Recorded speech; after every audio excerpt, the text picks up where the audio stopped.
देखो प्रोग्राम इस तरह से डिज़ाइन किया गया है कि सभी दर्शक उन जगहों और नायाब चीज़ों के विषय में जानकारी हासिल करें जिनके बारे में आमतौर पर कहीं पढ़ने को नहीं मिलता।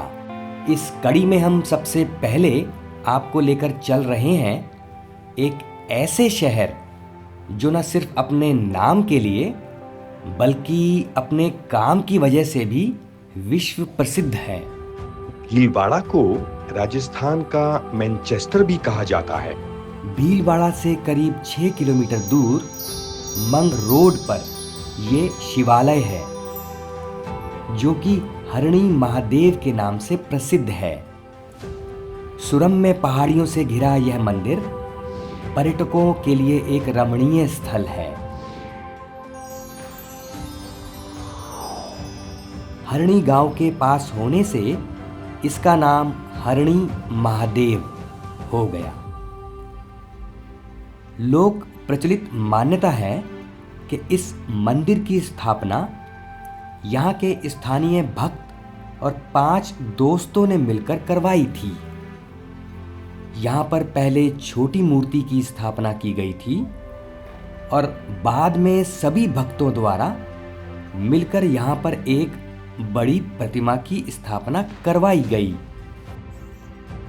नमस्कार, अभी आप रावणता के ऊपर ये गुफा है, इनका नाम है किशन जी, जो भीलवाड़ा के अंदर है और ये राजस्थान का बहुत पौराणिक म्यूजिक इंस्ट्रूमेंट है और आने वाले सदी में इसको हमारे भारत के देश के लोग या बच्चे देख नहीं पाएंगे। ये रावणता है, ये लोग घूम घूम के अलग जगह फड़ बांधते हैं बाबू जी की और ये रावणता बजाते हैं और ये फेरी के लिए जाते हैं। तो इसी तरह हम आपको फिर से कुछ नया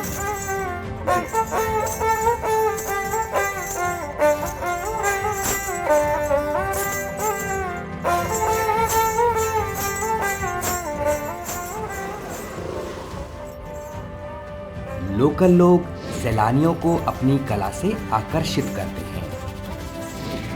जी हाँ, हम बात कर रहे हैं भीलवाड़ा के कपड़ा उद्योग की।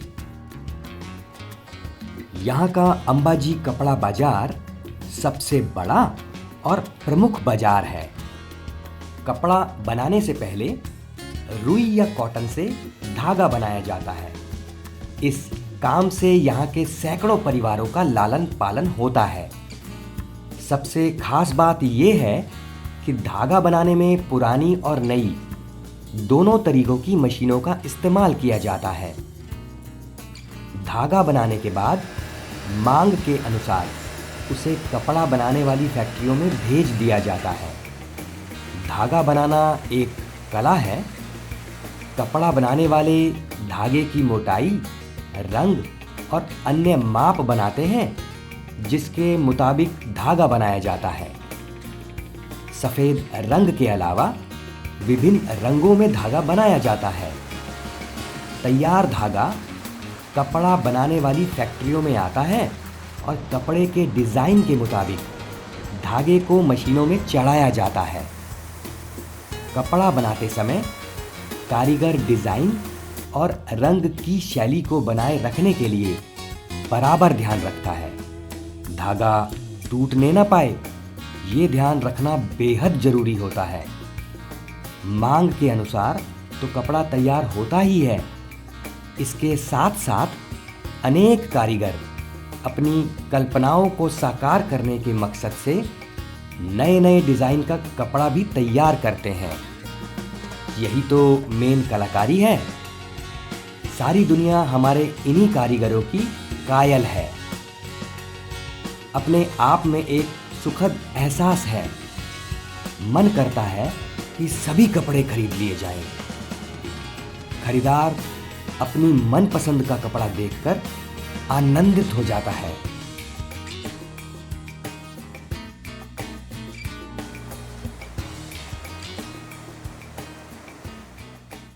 अभी तक आपने हर तरह की मंडी और बाज़ार देखे हैं। राजस्थान के भीलवाड़ा शहर में ये कपड़ा मंडी है, टेक्सटाइल मिल। कपड़ों का मार्केट जो इंडिया में ही नहीं पूरे वर्ल्ड में बहुत सारे कंट्री में यहाँ से एक्सपोर्ट होता है।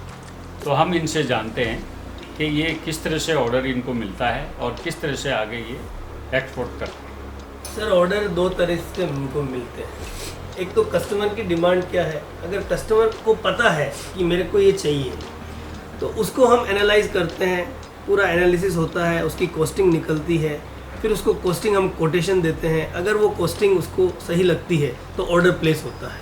और दूसरा तरीका ये है कि हमारे पास भी एक बहुत ही डिज़ाइंस का कलेक्शन रहता है, वो कलेक्शन हम कस्टमर को शो करते हैं। सबसे ज़्यादा इम्पोर्टेंट है सैम्पलिंग।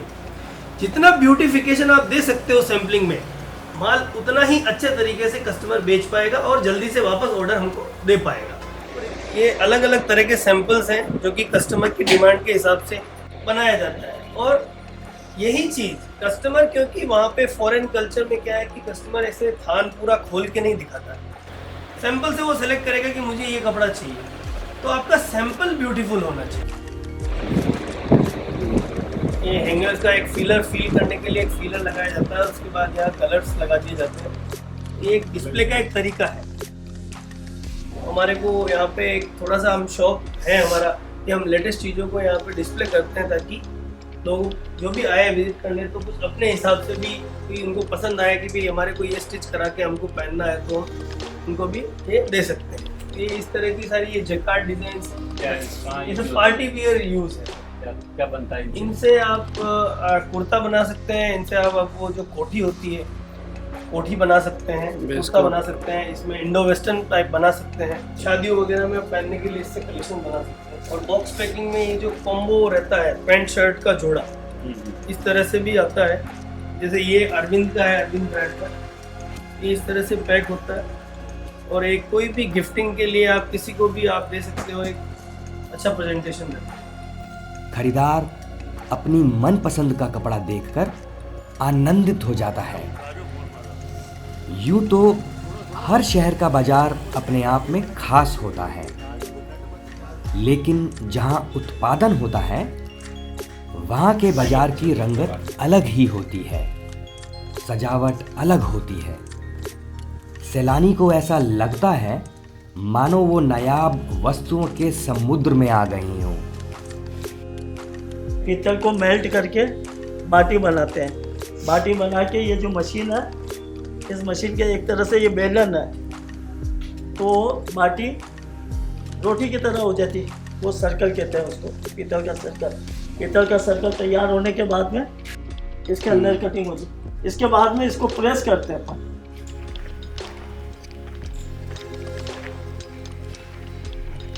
सर्कल में दबा प्रेस करते हैं अपन। प्रेस होने के बाद में वहाँ पर चोप के लिए कसारे के पास जाएगा बर्तन बनने के लिए। तो उसका ढांचा मैं आपको बता देता हूँ, इसके अंदर दबेगा। दबने के बाद वो पोजीशन आ जाएगी बाहर पड़ा हुआ सर। ये प्रोसेसिंग हो गया। इसके बाद में कसारे जॉइंट करेंगे इसको। ये टोटल पीतल का काम है। अब पीतल का चलन नए के बरोबर रह गया है। ऐसा क्यों हुआ? क्योंकि इसके अंदर फिनिशिंग इतनी पानी से बनता है और सब शाइनिंग का माल चाहिए, तो स्टील है या प्लास्टिक है या कोकरी है, सब उसके अंदर इस्तेमाल होगा। और खास करके बहुत कॉस्टली हो गई, 700-800 रुपये किलो पीतल हो गए। इसकी स्क्रैप भी 450 रुपये किलो है आज की तारीख में। तो पहले शादी ब्याह में ये पीतल का सामान जाता था? काफ़ी जाता।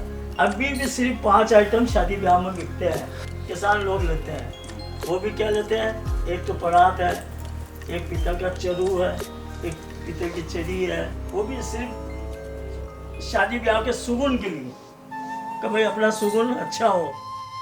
यहाँ के बर्तन निर्माता नए डिजाइन की तैयारियों में लगे रहते हैं।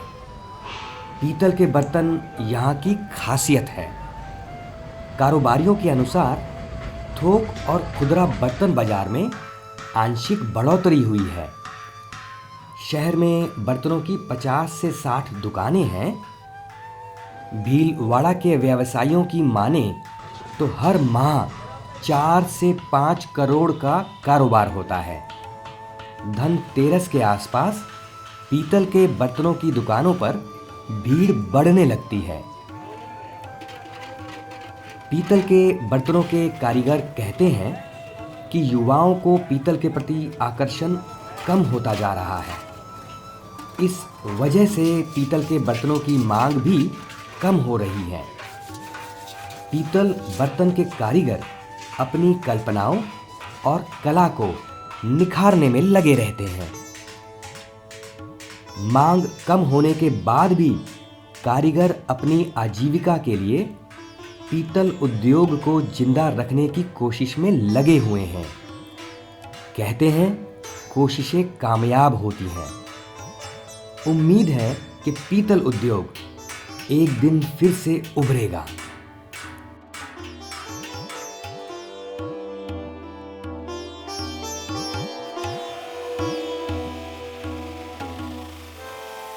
और ये बर्तनों का व्यवसाय करते करते मुझे कम से कम 17-18 साल हो गए और आज इस धंधे कोई वैल्यू नहीं रही। एक तो स्टील के फैशन के दौर में इस पीतल को कोई पूछता नहीं है। स्टील से महंगा भी पड़ता है। ये सिर्फ शादी ब्याह तक ही सीमित है। हमारी आने वाली पीढ़ी कोई काम करती ही नहीं, ये हम तक ही सीमित हैं। जितना मेहनत आना चाहिए उतना मिलता भी नहीं है। हमारी ये 3 पीढ़ी हो गई हमसे हम करते करते। बिलवाड़ा में 100-125 आदमी की हथौड़ियाँ चलती थी, आज गिनती की 15 हथौड़ी है पूरी। लगभग व्यवसाय खत्म हो चुका हमारा पीतल का व्यवसाय। हम गिने चुने 2-5 आदमी काम करते बस। हमारे इस धंधे से पेटा भरे भी नहीं होती और हम काफ़ी पीछे रह गए इस व्यवसाय से। और क्या करें, इसके अलावा हमारे को कोई चारा भी नहीं है। पीतल और तांबे के बर्तन में खाने से अपने शरीर के जितने भी लक्षण होते हैं, पेट में बीमारी होती है, वो बीमारी नहीं रहेगी। क्योंकि पीतल और तांबे में खाने से अपने शरीर का आयरन बढ़ता है। और पीतल का बर्तन इसलिए कम हो गया क्योंकि बानी नहीं है। बानी फिर भी यहाँ के बाजार में आजकल पीतल के गैस चूल्हे चल आकर्षक गया तो बर्तन देखने को मिल जाते हैं। इस ऐतिहासिक एपिसोड में बस इतना ही। अगले एपिसोड में कुछ और खास जानकारियों के साथ फिर होंगे रूबरू। आप अपना रखिए ध्यान, रहिए मस्त और व्यस्त। नमस्कार। अरे छत्री बंश राठौड़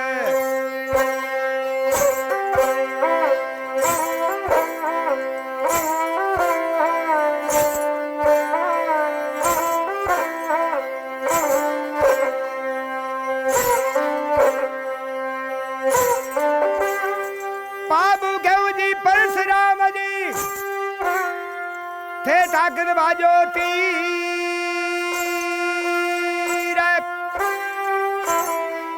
तारण वाली सूर सती। अरे साहिब राखे टेक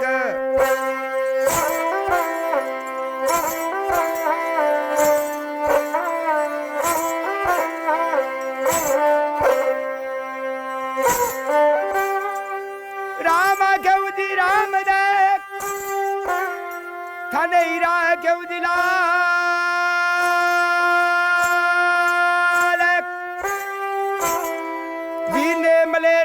पीर जी। अरे जी ने कर गया न्याल